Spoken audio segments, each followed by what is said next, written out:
Anxiety body would become thick and heavy as eve at night.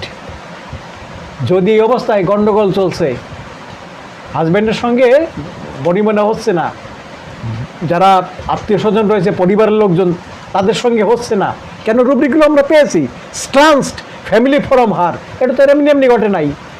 বাড়ি থেকে, তার family থেকে সে বিচ্ছিন্ন, সে কিছু ফ্রেন্ডস ফ্রম হার, তার বন্ধু বান্ধবের থেকে সে বিচ্ছিন্ন, এটা তো এমনি ঘটে নাই, ডেফিনেটলি ঘটেছে। আরও দেখেন, ফ্রম হিজ ওয়াইফ, এই ওয়াইফ জায়গা আপনি হাজব্যান্ড নিতে পারেন, কোনো সমস্যা নেই, সে জায়গার থেকে হয়ে গেছে। তাহলে ধরুন এই অবস্থা হতে যাচ্ছে, স্বামী বলে দিল যে তোমার পথ তুমি দেখো, আর থাকা যাবে না, ঠিক আছে? তো এর আগে দাদা সুন্দর রুবি দিয়েছে যে সেই হাজব্যান্ডও ওখানে কিন্তু অ্যাভারশন করতেছে, অ্যাভারশন হাজব্যান্ড। তাহলে এই অবস্থা যদি হয়ে থাকে, তাহলে তার অবস্থাটা কী হবে? আগামীতে সেই কথাই চিন্তা করছে যে body would become thick and heavy, সংসার নির্বাহ করবো কী করে? এই ছেলেপিলের তোর বয়স কমে যাবে না, ওদের বাড়তে থাকবে, ওদের খাদ্য চাহিদা চাই, ওদের লেখাপড়া চাই, এই যে নির্বাহ করবো কী করে? তাহলে কি আছে? কোন সময়?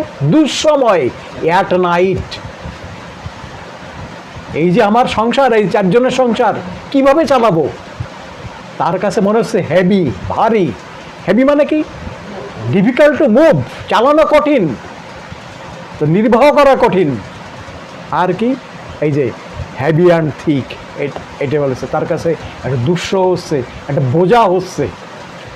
এই যে থিক, যে পুরু, ভারী, ছেলে মেয়েগুলো ভারী মানে কি?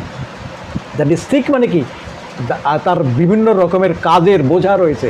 আমরা দেখলাম না, তার রায় দায়িত্ব সমস্ত কিছু একটার পর একটা জমা হয়েছে মাথার পরেও। এই চিন্তাগুলো একটা বোঝা, বিভিন্ন রকমের চিন্তা। আমরা বলি না যে মাথায় এত বোঝা কেন? মাথায় কি আসলে বোঝা? অত চিন্তাও বোঝা হয়।